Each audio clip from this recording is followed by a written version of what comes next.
limami sazali ko gando ko moƴƴo taareteɗo karese joom lehe jaaƴe galle jaaƴe ɗum e ɓi janan fof potemo to banggue karesiragal ina haalana nane leydi nanimo ko gala noon Allah nawimo minen min janngoyi min gatti min gaddi gandal emin cikki bo minen daɗimo min tawano wawi hunde min cuuta haalde gonga emin jiiɗi balla min so tawi jawdi ndi wonɗo mofti walla wonɗo woni walla won jampiɗo sa walli min min jiiti noden Amar yani peccen nde hakkude ɓuuɓol Amar Fuutanko mbiyata Cheikh Alhaji Oumar Foutiyou wimi jaɓri sabu walla o naati halwa o heɓi liggade e halwa he ko seeɗa o waɗi Yasin 41 o waɗi Sayfiyu 41 o waɗi won Zariyati 60 tawi guiɗe laaɓi haati fule haqqe arema ko haali moɗo jawdi woni o fino noddiɓe o wi bammon ene joguino suudu worduɗo hewno wonde kam tan baytul halwa ɓe mbi gonga emin gandi o wi suudu ndu so heɗama ala ko bonnanta on ɓe mbi haydara en mbawi no helde hande mema leydi o wi kele ɓe keli suudu ndu oye koñ banggue funnague ɗo bammon huccittunoɗo ɓe mbi eyi oye gase ɗon ɓe gasi métre e ɗiɗi nder leydi ɓe jaltini talkuru jelle inɗe mabɓe ɗiɗi ne mbaɗa hen mana gorko o andi sukaɓeɓe tawta ɗum ɗo ko joguino e jawdi daridi fof ha laaɓe galleji yeeyi watti kanŋe kalis ne waɗe wakande ne waɗe nder leydi ɓe jaltini wakande hisab jawdi ndi fof ko wonno galleji e fof ina watta kanŋe kalis ɓe mbi Cheikh Oumar ndimago yoɓete ko ndimago an walli min janngo e ladde amin tampi min mbawa mbinoma jawdi ndi nani hade amen rondirde kominen tan ɗiɗɗa ca ma peccene hakkude no min mbinoma ƴetta gueɗal ma ha gayna ko heddi min gondira Cheikh Oumar wi alhamdulillahi rabbil alamin o jogaki to wona deftere kamilu wotere e salli nguru kanko jogoto faanu ndiyam Aliou miñi ko jogoto hen ɓe jarata hen ɓe calliginto o ala goɗɗum ala kaaki o yaati fulaaji kalanɗo miɗo jawdi mon woni o haalani kam jooɓaram nan yeeso mi yaafuri mon sabi Allah Cheikh Alhaji Oumar Foutiyou nafoore mere goram sawi ko yawti teeb haw naati e leydi Nigéria o naati yawo yehi capital o jippi qaadi leydi ndi holɗum golle magamatul haruri magama wi saare leydi ka koɗo ƴeew galle chef de canton walla galle éliman jom wuro kolla ɗum hoorema sa dañi jippoɗa ɗum sa dañani tawa yima andima kalnani ko jata hen gonɗa janggo e jaam so won bonande bosoyagal waɗa so koɗo takkama saari o jingan ma wiya ala o ko moƴƴo wonno fa anda aduna yedani o jippoyi galle kaadi on itti ɗiyum hokkimo biyeteɗo nene satru on jibini laami dum on yaade Cheikh Oumar Misira yaade mum Makka yaade mum Baytal Muqaddas hajjide mum duuɓi tati mum Cheikh Alhaji Oumar Foutiyou o jooɗi balɗe sappo o wi kaadi o min dey mboɗo yiɗi yiide laamɗo o nden ko Ousmane Fodia Deme dawɗo lasli mum to jama alwali bamum tanum ummi toon fayi mana to wiyete hoji liwre fati wiyeede ceerno joni ceerno mo lombol to ɓundu ɗimmiti toon fayi fummi haara dembuɓe département Matam ɗon tani ko en peri 11e siècle fergo Isa ne yaara e ujunere e temedere ɓe mbi ɓe jiyata tubakoɓe eɓe jaha koɓe fulɓe eggiyankoɓe haɓe ngari sokkoto ɗon Ousmane jibina Cheikh Oumar tawi Ousmane Fodia Deme koyne yaara e duuɓi 39 o nanni e nder diine l'islam million ŋaji 37 e diine la ilaha illallah toon Cheikh Oumar jangi jihaadi ɓen gadimo wadde jihaadi o wi omo yiɗi yiide laamu ngu bisimillahi o wiyama audience o wi kowoni audience o wiya talkuru mbiɗa yiɗi yiide o windi ɓatake makko ha gasi lamɗo o nelda wimo yo ar subaka aljuma o ummi kanko Cheikh Oumar betawe aljuma mo yato lamɗo o jogui ko boleru 3 métre banggue ñaamo ona ina waɗi worɓe 3 banggue nano ne waɗi worɓe 3 o jogui ko fetel o jogui silam o jogui fak moni fof so fini subaka ñande yonta gardi wondinte e kamilo a jalata hay goto yiyata ñiiri ma hiira 3 ton ga feñƴo yeeso boleru ndu fof a jiccito e leydi koppi jarata koppi juuɗe polongaji aɗa haɗa yeeso lamɗo calmina kala haaju ma jaaha Cheikh Oumar aɗa anda ɗum tinani fewi wayde tan ko fuutanke neɗɗo yettoto salmina Cheikh yettima naati boleru to fungudu boleru to toon mana o jooɗoto kanko Ousmane Fodia Deme e siis makko gangu newal jonnangal jungo makko ñaamo Abdoullahi miñiko jungo makko nano Amirou Mouhamadou Bello ɓiyiko jogorɗomo lomtaade waliyul aadi garɗo fof dicco haala haaju mum yaa Cheikh Oumar feeñi yeeso boleeru annda tinaani kewi darni hoore inaara wutte gooto fele tuuba leppi paɗe taƴ kulaa peewniraaɗe takke omo itti omo jogee junngo hoore meere toni pultiiɗi daneeji sabu heewde janngude salatul fatiha lima oole jude kornuɗe naattuɗe nder sabu famɗude ɗoyngol jamma teppe cilliɗe peeciiɗe sabu ñiibdude e salligaaji wennoo ko kurus murtooɗe gurtiraaɗo ɓokko hay huunde yooɗaani e makko o neɗɗo no wiye eskay so wonaa jiyaaɓe Allah yiyooɓe nder Alaaji Umarul Fuuti nafoore mere sayfunaara omo jerminii hoore jogiiɓe silamaaji e baaɗi ɓe ma keɓa yamirode so wonaa ɗum nganndaa kono woni fof nani wonde tikka ɗen signa ina faɗi wiyeede fii walla war Cheikh Oumar inaara anndaa ko kewi o ari haa o feccini boleeru ndu Ceerno Ousmane Foutiyou dem ummi e siis mum he meeɗaani wadde hay gooto ari hawre makko ɓuuciimo junngo ñaamo ɓuuciimo nano addimo haa yettinimo joƴƴinimo e siis mum he yimɓe ɓeydi naggi wiimo mane ngarɗaa ɗo o haali wiimo hoto jippiɗaa o haali wi so a yehii mbiyaa njaatigi ma bisimilla ma galle mbiɗa yiɗi janngo kirtoɗaa toon o wi mi nanii mi jaɓi kalif ma Allah hooram minne komi tumuranke koɗo mbiɗa wonde e miñiraague ɗam ne wiyee Aliyu ko tokotel minen gondi nan to galle njaati kam Ousmane Foutiyou dem wiimo eyi o yehi o hooti jamma ari Ousmane jippiimoɓe kooti nder galle Mouhamadou Bello wi baaba en teeli enen tan ɗiɗo e baaba Abdoulaye gonɗo hannde a fawi kam gacce a ari ka pullo ummiiɗo Fuuta arani a tuumni million ŋaji 37 aɗa yara e duuɓi 39 aɗa jooɗii ɗo laamɗo Makka windiima wi nelaaɗo Allah sallallahu alaihi wasallam ne joginoo halifaaɓe 12 heen 10 peeñata koye leydi arab ɓe ɗiɗo maana ko leydi ɓaleeri aan ka heen goto nelaaɗo mum nde ari nde ardi ko koppi ina ɓafa yetti laamɗo Marok windiima on lettere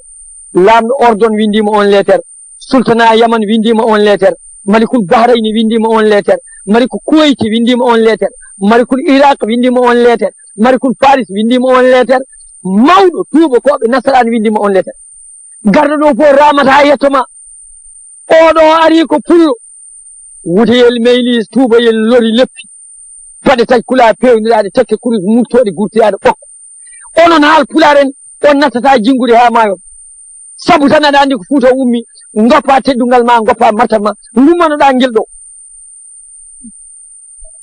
Ceerno Ousmane Foutiyou dem o wi Cheikh o wi Mouhamadou Bello aɗa jaabeno ɓinguelam o wi ha kay kaldumi ko an jaɓuɗa mi hertini kam anden feewi o wi billahi alladi la ilaha illa huwa cukalel pullo ngel jiiɗa ngel ndewa naati boleeru ndu guitam inayi makko o ari ha 150 métre feccere boleeru ndu mbiɗa ƴeewamo gitam ɗe jaade e hoore makko ha asamanu jeeɗiɗi ha hoore nde fugge sidratul muntaha jaaɓi ha tirdi min ɗon gitam kaaɗi hoore nde ɓenni gitam dutti gitam jaade e koyɗe makko ha leydi jeeɗa ɓiiri ha ngoron dondi leyɗele ɗe koyɗe ɗe ɓenni min mana ɗon gitam kaaɗi dutti mi gandumi ko jol ummani mom oy baba ko ni o wi oy janggo enen fof ummuɗen namnimi Alhaji Saydou Nour Ousmane Foutiyou em dem o koye waliya mum mawnino holto tolno e martaba o martabatu biyeteɗo mafatihul kunuji waliyu Allah so tolnima ɗon ko martabele martabuji waliyaɓe so waliyu tolnima ɗon heewi ko suurade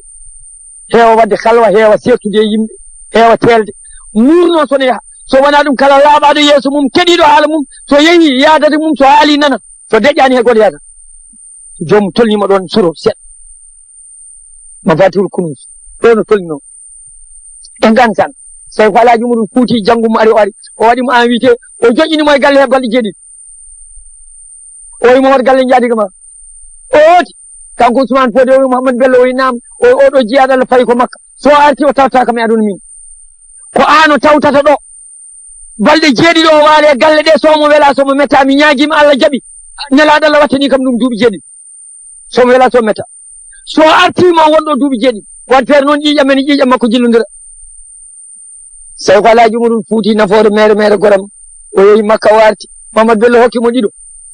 jiiɗoɓe yumma e baaba kañum jibini fof yomi hokkimo fof ndesa omo sokkoto o yeemoto Amadou mawni ko nan dande makko alwat duuɓi 18 woni ɗanngal makko omoye ladde Amadou wi jam o olel de ko olel dande Oumar Miñam o ummi wutti leppi tuuba leppi fetel dibi bañowo kufne mbaɗaɓe coɓɓuli teɓ gila halwar omo rewi olel dande ha Nigeria ina heddi jango naata Cheikh Oumar ko neɗɗo o heɓi haqiqa Amadou ɓaɗimo wuro ngo ne ara jango wutte goto tuuba goota kono wona duuɓi tati walla duuɓi ɗiɗi ɗanngal e ladde renata yiide o ñaagui lamɗo o yo hokkumo neɗɗo pucci ɗiɗi tottimo neɗɗo sagata ñanti ha yoɗi waɗi ndimangu fali fedel ndima gongu ñanta ha yoɗi waɗa kurus Cheikh Oumar waɗi sawdu comti waɗi hen windori kayit oyi mo jaa ladde naggam ma on tawɗomo ɗon no wayno bañowo sa leeli innitade o warete mbiyama ɗa holla mo Oumar miñi ko so wona ɗum warma tottamo ndiyam ɗam mbiyami yo loota o laaɓa o salli ko tottamo comci ɗi o ɓorno o waɗɗo e ndimangu gardon beele mo arde on yooɗi woto ɓen jiiɗe jawomo mbiya Fouta torankoɓe dega ni mbayi on yeehi ha e nder ladde seli lawol jooɗi Amadou wirtimo teeb gorko cimi similo dardar mo ñamtani yara mum na wakki fetel dibi hulani hay hunde sowona Allah waaji o noddimo oy paap dari oy paapu dari o yeeƴi guite maɓɓe kaw o lawimo e haala yimɓe mana Nigeria Amadou wimo mi nanani ko kalɗa haal fulfulde ko ɗum nanani o lawimo goɗɗum o dicci woto ñamdo leydi o fooɗi ngeloba ha arte ñallanɗe tati o seŋi hen capture boɗejo mo noppi jeegom waaji o yanna ko maayo o mbiɗa holluma Oumar mi o dañi saabi Pulaar raɓe ceɗ o ari o hokkimo ndiyam ɗam o ɓufti o salligi o totti mo comci ɗi o ɓoni jiyu hawsa jomci hawsa o waɗɗe ndimanguɓe naati o dañi balle ɗiɗi Cheikh Oumar teldema ko wi Amadou mawnam oynam oy mi yuwama oy ko woni oy mi hokkama ɓiɓɓe ɗiɗo rewɓe jiiduɓe yumma e baaba mi wiyama yomi res ko mbiɗa hen oy koɓe jiidu o yumma e baaba oy koɓe goni oy mi yiyaɗo e mawdaɗo oy minne ko jiɗɗen o yumma e baaba oy ko gonɗen oy mi yiyaɗo e mawdaɗo o yo mawɗo naw mawɗo cukalel naw cukalel kanko ƴetti mawɗo o ha siya mana o dañji mum kanko Ahmad Cheikh Oumar ƴetti suka o woni Rahmatullahi ɓi Mouhamadou Bello ɓi Ousmane Fodé Dem Rahmatullahi o jibini Nour jibini Alal Sey Nour kanko haalnimi ɗemgal makko nokram o tottimi kayitaji bindaɗi ko dembe jiya ko jama alwali to laamimo toon hakke duuɓi temedere e capannayyi Cheikh Oumar ko muɗum ko suwa Cheikh Oumar Alhaji Oumar Fouti Allah haaji omo ñiiɓi ɗon e Nigéria dumunna juutɗo gorko goto omo manti ɗum ñande fof kamɓe juuldata jama he yimɓe juulat calmina jaa gorko heddo ene duwa tan ko hay goto anda ha waɗi saha goto o mantimo gorko on feewi yimɓe juuli takkusan tilmini jeeyi gorko on duwo tan tan goto waɗa o yetti gorko o wi baba salamu aleykum gorko o wi maaleykum salam o wi jam ñalli o wi yawur o wi no mbaɗɗa e tampere o wi mbaɗo jam o wi jam ande Pulaar ma o wona Pulaar ni leydi o wi ala min jeyami kono wiyete Fouta Toro o wi gorko oɗo jeeɗa gorko wi jeyami kono wiyete Fouta Toro o wi eyi o wi minne kam Fouta Toro jeyami o wi an kay ken bandiraɓe o wi baba jafuɗami ndeyade haala judde an kam holi haaji gonɗo e becce ma mo mbiɗa haalanta e goto so wona Allah o ko haaji o woni gorko o wi mo ɓinguelam holko namnoɗa e haaji mum mi haalnani debbo mi haalnani gorko mi haalnani hay goto haaji gonɗo e beccam ko namnantoɗa mo andinma o haaju o wi mo qallibal qulub kay fa sawo bima sawo mata sa bakitowo ɓerɗe o sa ngane wela eno welirani eɗo welaɗo on haalanimi haaji gonɗo e becce ma o wi haaji o de nan toon mi haalanta e goto o wi waɗi mi namnadema baba kono duwotoɗa nde mbiɗa yo Allah humtanamo o haaju saabu barke Oumar ibnu Saïd ɗum noon ina hawti e indam mbiyetemi ko Oumar te komi ibnu Saïd ɗum tan waɗi mi nani ɓerde ma nden haala ina inna indam ɗum tan waɗi mi namnade jafuɗami oto ganduɗa on Oumar o wi mi yii Allah holli kam annore makko e asaman jeeɗa ɓiijo omoye koode Allah holli kam e sirru wonde kala duworiɗo haaju dagiɗo paaɗo e Allah sabu makko kanko Oumar ma haaju o humto ɗum waɗi mboɗo ñagoro sabu makko o wi baba ko anni holi haaju ma min ƴeewa beele ko min woni on Oumar o wi haajam komi hokkama lijja Qur'ana mi gayni mboɗo yaara e duuɓi 16 hikka waɗi mi duuɓi nogas mbiɗa e ladde hay hunde wona miijam to wona yaade makka mi hajjoya so mbiɗo wuuri nden fuɗɗa hodde mi nawta lijja mi nawta alaji Cheikh Oumar wimo aɗa yiɗi yaade joni aɗa fewndi o miɗa fewndi o waɗimi holle lawol min mbiɗa wowi ndi leydi Nigéria Sokoto gorko ƴettoye nguru mum e satalla mum e deftere mum kamilu ari Cheikh Oumar nangue jungo makko ɓe cingodiri ɓe jalti wuuro ngo ɓe jaaha e peewi funnangue haɓe birni guete yimɓe kamɓe tan ɗiɗo o wi baba daroni o dari o huccidi hirnangue oy ko ɗum woni oye mbuɗu nangue oɗo yarata o hen feccere muti ene heddi feccere o so gasi noon o yimɓe juulo futuro o wonciɗo gayni baba wonciti o hucciti funnangue o nangui jungo makko o fawe hoore mawɗo o wi Allah jidgol amin nelaɗo Allah sallallahu alaihi wasallam ya hollu baba lawol o yerƴi mawɗo o sa yi wuro nana yeeso ina woni hakkude kaaƴe ma taw yimɓe ne juula futuro julda e mabɓe soɓe cilmini maɓe kolle lawol o yerƴi baba sokkoto nangue ngue gasi mudde baba tawi yimɓe ne juula futuro calmini o yeccide gonɗo e sare makko o bandam an ko ɗo woni o ɗo ko makka o yana nanani ko kalmi ko o ɓenni o faye neɗɗo goɗɗo o bandam aɗa nana pulaar o yeey o ɗo ko woni o ɗo ko makka o yana nanani ko kalmi ko onon fof nanani ko kalmi ko o faye tata ɓiijo o wi bandam ɗo ko woni o wi mbimi ngoɗo wuuro woni makka ɗum ɗo woni suudu kaaba suudu Allah ndu o wi no amnoto mbiɗa ummi joni joni Nigéria o wi sa ɗi gummoɗa ndar kaaba nan tan min kam mi anda ɗo ummiɗa mawɗo daƴƴi o wangi waɗi haajoji mum ha gayni Cheikh Oumar ummi Nigéria ari hay Sudan Misira laana joofi barugal jummomo jolafaɗe jidda o nanni koyngal ɓe mbimo aɗa jogui jawasu tasri passeport o wi ɗum ne ko woni mi meeɗa ɗum nande so wona hannde ɓe mbi so wona ɗum a jolta e laana o to heɓete ɓe mbi Misira o lumi bergenne tillisa ko gueɗe ɗiɗi ina woodi hayma ɗum ko bas tan dariɗo tillisa e safalɓe ɗi no caali ni gonen less bergenne ko tillisa baɗɗo suudu naata suudu e nder suudu no cuuɗi fulɓe turɗini o luwi ɗum o yoɓi o waɗi hen nene satru o waɗi hen aliyu miñiko o hokkiɓe ko eɓe ñaama dépense maɓe o fiye koyngal faye Misira fewnode passeport nawnomo to o yeehi o wadda toon ko wadda ko namde capanɗe jeeɗiɗi o namna toon anduɓe Misira ko madde e makko toon qissa o heƴata ɗo e namde ɗe say ko Alhaji Umarul Fouti Allah haaji o arti o yeehi makka omo wango ñalawma goto tan haw fotte gorko ɓe bangi haɓe gandi noon jaggi junggumɓe teeli o wi baba heftini kam o wi min mi heftinima koy o wata mbaynodirɗen o wi an mbaynodirnomi mana kikiɗe Nigéria kalduɗen e jama hen dusɗami ha ladde mbaynodirɗen o wi baba mane garɗa ɗo o wi ñande hen ɗo jurmi futuro o wi an ko dañi chance min lebbi jeegom hande mbiɗo ladde o wi wela o wi wela o wi wela o wi min ñande hen ɗo jurmi futuro o wi min hande lebbi jeegom mbiɗo ladde o wi jola sa jolano kam mi anantomi ɗo bisimilla so ko Alhaji Umarul Fouti mi haalani on ko jangi ko e ko dañi ko e jinirgol makko e nelaɗo o yindiri e Cheikh Mamadou Ghali itti Jawahiral Mani tottimo o ɗaali hen seeɗa o wi ɗum koyne weeli on wimo mi wondi e Cheikh Tidiane duuɓi 17 hade am nangude wirdu ñande fof mboɗo yiya nelaɗo Allah laabi temedere ha lawol gotol jiimi nelaɗo Allah wimi e ma Habibu ibnul Habib giɗam ɗi giɗam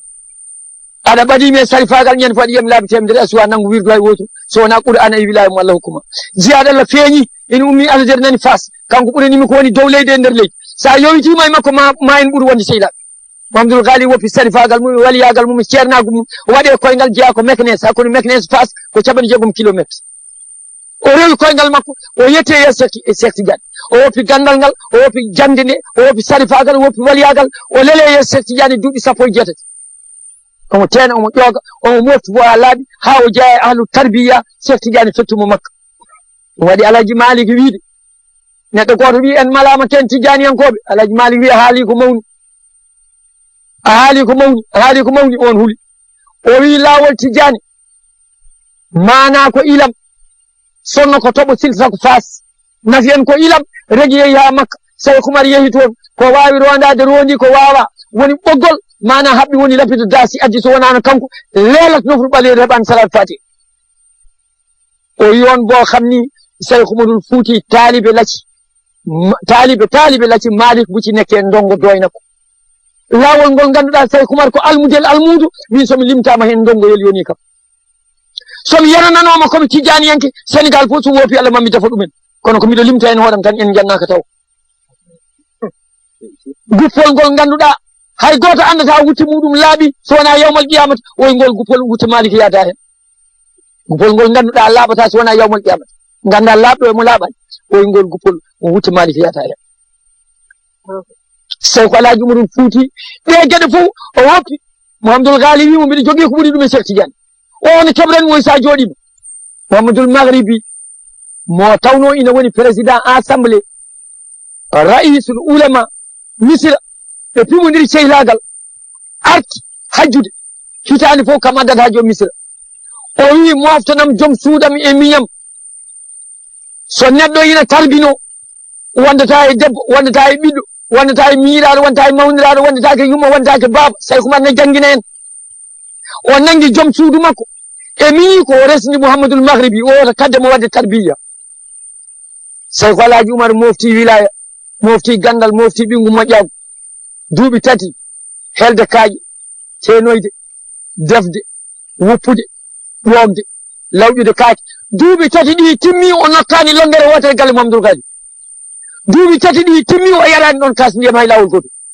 so golli golle ɓurde sattude tiide ɗe ha gasi galle soke o yaha lawol makko faade sadakaba kanko anni ko ñamata kanko anni ko yara duuɓi tati bowala wala o meeɗa walde galle Mamadou Ghali o meeɗa nokkude longere o meeɗa yarde kas ndiyam duuɓi tati timmuɗi hay goto anda won ko wawi sowona Mamadou Ghali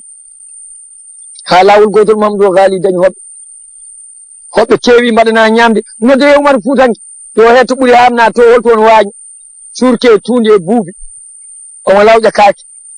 ñamannoɓe ñaami mbaɗi atayuji jewti yewtere ko Allah haaji kooti say ko warna nder waañi ene lawƴa kaake ene fewna gardi e yejjitimo toon soki damal galle naati suudu mum leɗima cuuɗi sappo inayi galle he leegal biyetegal hajunu sa naati makka a fecciti yakkunde Safa e Marwa yaltiri Babou Salam feccita galle Abou Diali joni ko kabinaji feccita jeeɗen wiye suuɓu leyli ɗon nelaɗo adi wadde batu ngabba dow leegal ina wiye kuda issaniya feccita paya hajun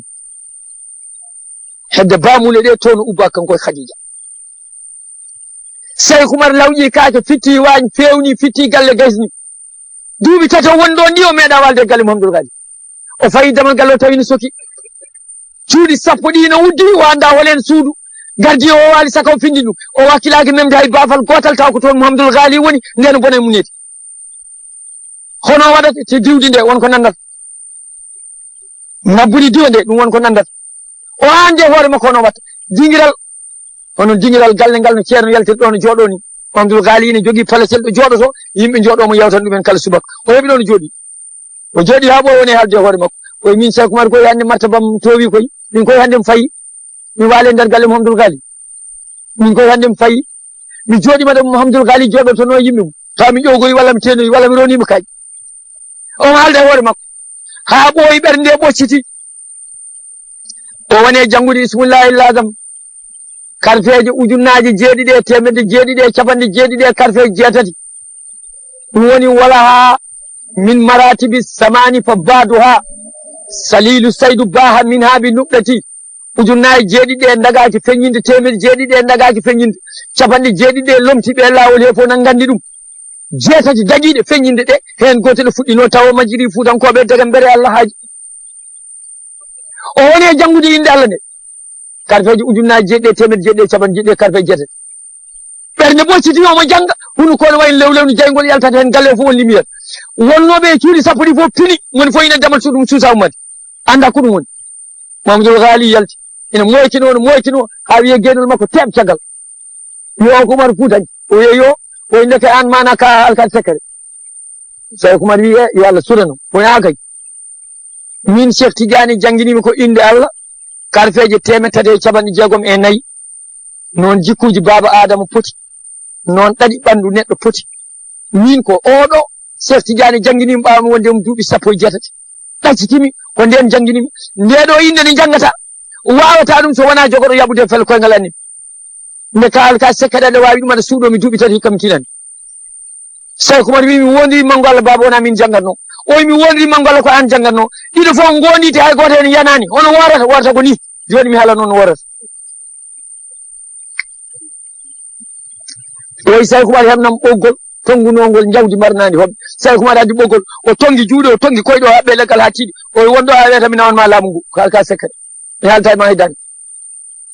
o fokkito faade suudu makko omo naata o dare damal suudu nelaɗo jaggito jagga becce ma fawdiri nelaɗo wimo Cheikh Mamadou Ghali mo tonguɗa o noon o yalka sekkate o yala goy o ya woodi kanko janggatno ko jangata ko o woodi wona kanko janggatno hay goto mon yanani ana woodi kanko janggatno a haali gonga nanɗa koye ɗemgal makko o woodi wona kanko janggatno o haali gonga ko min janggatno e ɗemgal makko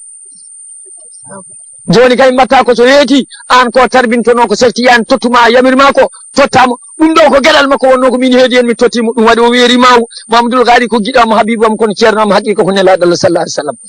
bila fakar wona wasade noon wasade ina harmi so wona tawa haali gonga so haali gonga dadi Cheikh Mamadou Ghali rutti tonguidimo wonti jewtowo makko ha weeti o e baba o yala koy an ma kadi wona bamma on mbatten wayden ja Madinatu Munawwara min inde Allah karfeji temettati capanɗe jeegom e karfeji nayyi Cheikh Tidiane tottunomi waktu o yonti minin hoolaki tottude mo ɗum sowona yeeso nelaɗo Allah sallallahu alaihi wasallam ɗum woni feewni joɓaɗi maɓɓe ɓe taari kaaba laabi jeeɗiɗi ɓe jari mana e biiri jam jam ɓe calligui ɓe takki becce multasam ɓe ɓuuci yajul laswat ɓe duwi mana ha joni ɓe maqama Ibrahima darɗiɗi mana ɓe jaltiri babu salam ɓe pecciti mana ha joni bani Cheyba ɓe pecciti suuɓu leydi ɓe jalti Mouhamadoul Ghali ne heɓli gueloɗi maɓɓe ɗiɗi ne waɗi hen joɓaɗi ene acci laabi cili caggal ɓe jalti ɓe gari ha ɓe daari ɗon Mouhamadoul Ghali wi Cheikh Oumar andini en dañi martabani oy ko ɗum woni oy nelaɗo Allah e Aboubacry ne jaltat ɗo nde gueloɗi maɓɓe e joɓari maɓɓe ɓe totti ko neɗɗo nawi kamɓe ne ɓe gari ha ɗo koyɗe maɓɓe enen nen gari ha ɗo koyɗe men gueloɗi men joɓari men nani yeeso Cheikh Oumar Fouti o wi baba Mouhamadoul Ghali wi mo naam o wi a accata kam mi dawa alarba o yolon alarba en ndemani en duggani en feƴƴani dongal kaji ala ɗo leɗɗe ngala joɓari men guelo men nani yeeso ken hirduɓe eɗen mbayni o dawata ɗo kadi alarba o wi baba yamiram tan omi yamirima dawa alarba Cheikh Alhaji Oumar Fouti a'udhu billahi minash shaitanir rajim bismillahir rahmanir rahim o jangi lamma tawa jatilɗa Madiyana qala asa rabbi an yadini sawa as-sabil لما ورد ماء مدين وجد عليه أمة من الناس يسقون